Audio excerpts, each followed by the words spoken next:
to a simpler time, even if it's not any better. Like, we could try and go back to 2021, where the world was ravaged by COVID-19, but hey, at least there was a couple of weeks where a boat got stuck in the Suez Canal and we all had a good laugh about the state of global shipping being disrupted and everything getting more expensive for a little while. We could try and go back to 2003, when America was hurting and heading into the Iraq War. But it did give us season 2 of The Wire. Woo! Yeah. Focused on how the transformation of technology was affecting the labor market on the Baltimore docks. But also it was 2003, no one was watching The Wire at that time. Aww. We could even go so far as the 1950s, way back when everything in a ship was moved via what is called break bulk cargo. That is, they put the stuff maybe in little sacks or barrels, but you need to have people go and take that off the ship. Maybe they can load it onto pallets and then move those pallets with cranes or forklifts, but everything needs to be moved by hand, and unloading a single ship can take weeks, and hundreds of people working it, many of whom are on this kind of like itinerant labor thing where they're only hired for a couple of days at a time, and then somebody else is available depending on when a ship comes in. It's a very difficult lifestyle and not very secure, so a lot of them end up learning this kind of chivalric code of steal everything that you possibly can get away with.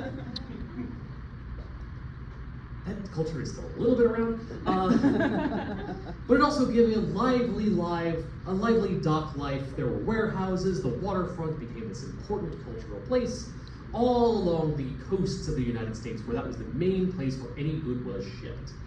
In comes Malcolm McLean, who was born in 1913, and he grew up during the Great Depression, but he saw at the beginning of the Great Depression people loading cargo onto ships for luggage. They would put luggage boxes onto these ships, and he thought, why can't we do that with everything? It makes the whole process a lot more simple. He also, maybe because he grew up in the Great Depression, is one of those kind of guys who has this sort of hustler personality, the kind of person who's always looking for a way to make a quick buck. For him, that starts as he's just a truck driver, but then he starts to develop a business of trucking, and he decides, what if I could just roll the trucks onto the ships with all of their cargo in the truck trailers?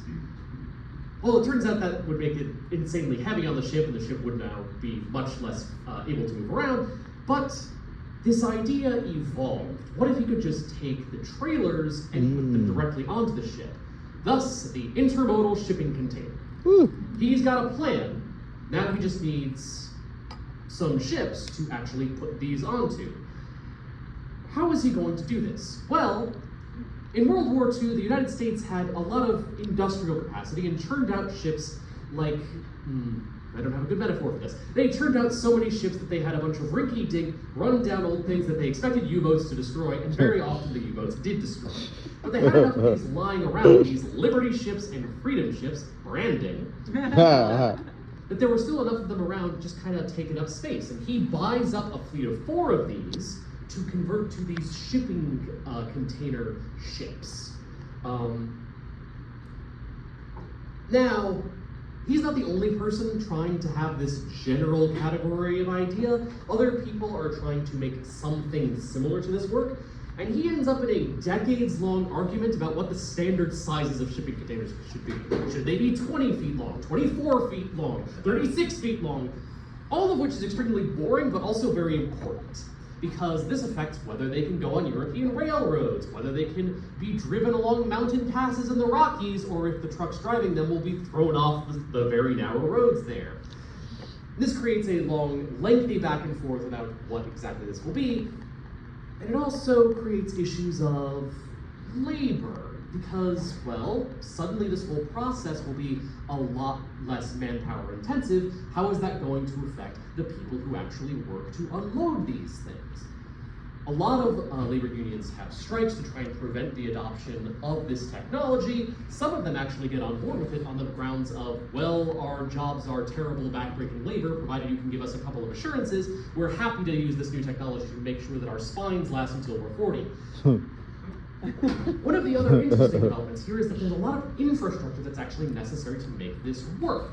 You see, McLean originally has this idea that what he's going to do is he's going to put the cranes onto the ships themselves so that they can just be loaded directly into any port around the world.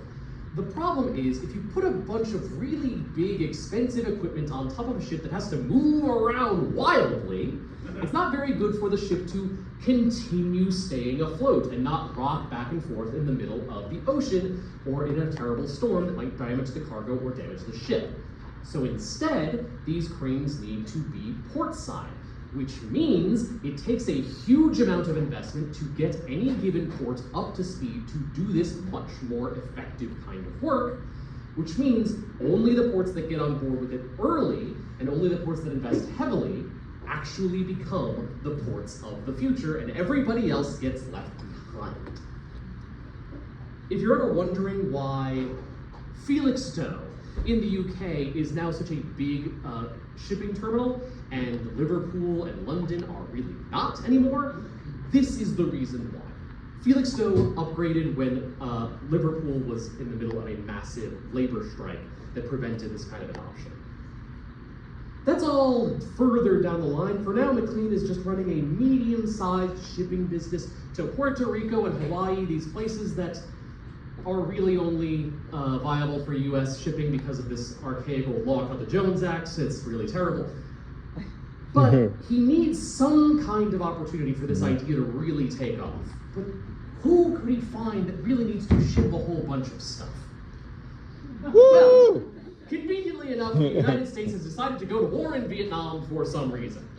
And in order to do this, they need to ship a lot of equipment out there, and they're doing a terrible job.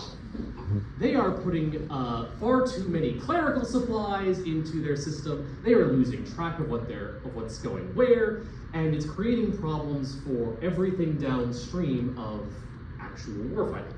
So, flush with cash, they say at the Pentagon, this is a crazy new idea. We're the Pentagon, we love those things. So they just give McLean a fair amount of money, about $70 million at the start, to just upgrade one bay in Vietnam, Cam Ranh Bay, to accommodate container shipping and start sailing his ships in and unloading them there. The first ship that he gets in like early 1968 is carrying 10 times as much cargo as any other ship had come in at that point, and is unloaded way faster. Suddenly, this is an incredible new thing, and within 2 years, half of the cargo into South Vietnam is containerized, most of it coming through Cam Ranh Bay. At the same time, suddenly McLean has all of these empty shipping containers that now need to go back to the west coast of the United States to be filled up with stuff again. And he's got thinking to himself, I need to make a quick buck. What can I fill in this area to bring back to the US?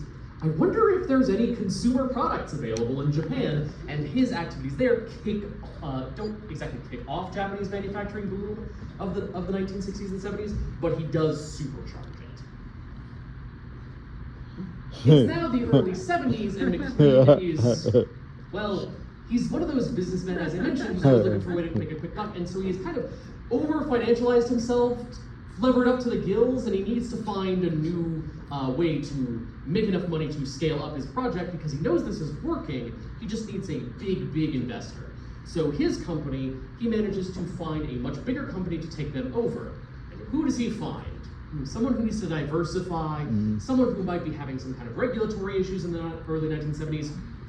R.J. Reynolds and Company, Big Tobacco. Well, they work with McLean's company in order to kind of develop this bigger fleet of ships. And he's got this idea, we need to go one of two directions.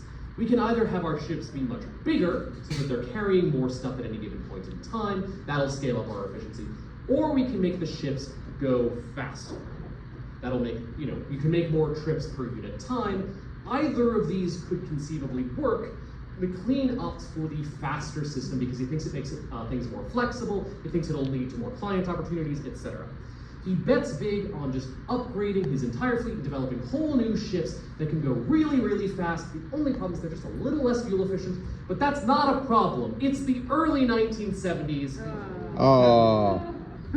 Oh. In 1973, Egypt and Syria invade Israel on Yom Kippur. And suddenly there's a war in the Middle East. And even worse, the war is affecting oil prices. A thing that actually was new at the time. This was the first time that had ever happened. And suddenly McLean's huge bet is now backfiring, as all of his competitors who went with the much larger ships are in a much better position to profit, while his fleet is effectively useless and he has to kind of sell it to the US government to try and make up for some of those losses. Economies of scale now come to dominate the industry to the point where now we have gigantic super Panamax ships that are so huge they will occasionally just get stuck in a canal because they are overloaded with so much stuff. Now, there's a lot that happens as a result of this. The shipping industry as a whole changes. It's not just ships, it's now also trains, trucking, not so much planes because things are too heavy to carry, but every other part of transportation is now being revolutionized by the ability to move cargo so much faster and more efficiently because you don't need to load and unload nearly as much. You don't need to have as many warehouses because you can just leave a shipping container lying on the dock. And suddenly, this changes the shape of the global economy in various ways. You know that story about Japan? That's not the only place that that happens. Suddenly, just-in-time manufacturing, where you have, you don't warehouse your products at all of your intermediate goods end up being produced in one place and then shipped to wherever they're needed at the time that they're needed. They don't sit around occupying space in your warehouses. That becomes viable so that you have a manufacturing boom in pretty much all of East Asia that has a manufacturing sector. Trying to find a place to ship things to because you just have extra cargo space ends up revolutionizing US agriculture because it turns out soybeans are really good space filler in mostly emptying shipping containers, and we now ship that to Asia because they have a lot of uses for soybeans out there. Whole new cities arise out of the freaking desert, like Dubai, purely because there is a very high-quality container port in that area, so that there is just a ton more money coming through there that they can use on making the world's tallest skyscraper. At the same time, it is the story of globalization. It is the story of bigger winners and bigger losers. Lots of places that used to have vibrant waterfronts now are hollowed out in various ways. For example, the New York docks are now no longer something that are actually used for that much shipping. Everything comes through Newark, Elizabeth, meaning that everything in your home and in your body comes from New Jersey. Proud New Yorkers.